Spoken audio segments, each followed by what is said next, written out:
Эмийн зохистой хэрэглээг хэвшүүлцгээе. Гал түмэр, газар хөдлөлт, үер усны аюулын өмнө та бид хүчин мөхсдөж, амь нас, хайртай хүмүүсээ алдахад хүрдэг. Түүнтэй нэгэн адилаар өвдөж шаналсан аав ээжээ аварч чадахгүй байх. Уйлаад бүлтгэнэх хөөрхөн үрдээ тусалж чадахгүй тэрвэр зогсох амар дийлдэшгүй хүнд бэрх болохыг та төсөөлж байна. Тийм зовлонтой очихгүй тулд танд, чамд, надад, бид бүгдэд антибиотиктэй болгоомжтой харьцаач хүмүүсээ гэсэн сануулга дахин ирэх болсныг боддоор хүлээн авах цаг нь болжээ. За ингэж ийлэх болсон шалтгаан нь ням бактериуд антибиотик төсвөртэй болж эхэлсэндээ холбоотой юм аа.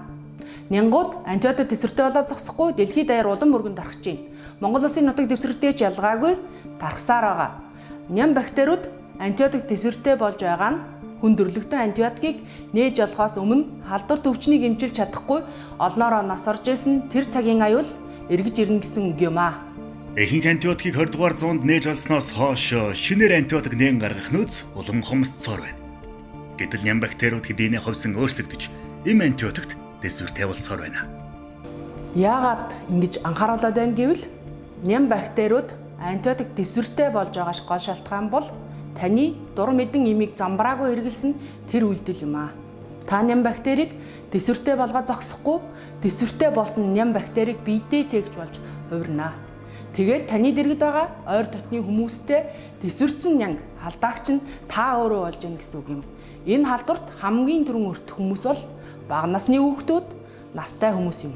Хэрв хүмүүс хүүхэд настан гэсэн эрүүл мэндийн хувьд маш эмзэг эдгээр хүмүүс антибиотик төсвөртэй нянгийн халдвар авбал эмчлэгдэх боломжгүй болох эрсдэл тун ойрхон нүрлээд байгааг ойлгох хэрэгтэй юм аа. Антибиотик хэрэглэхгүй тулд гараа тогтмол угааж, аюулгүй бэлгийн харилцааг эрхэмлэж, вакцинжуулалтанд хамрагдсанаар өөрийгөө халдвараас хамгаалж сурах юм. Шаардлагатай тохиолдолд эмч антибиотик хэрэглэх заавар өгсөн бол жорын дагуу бүрэн гүйцэд дуустал нь хэрэглээрэй.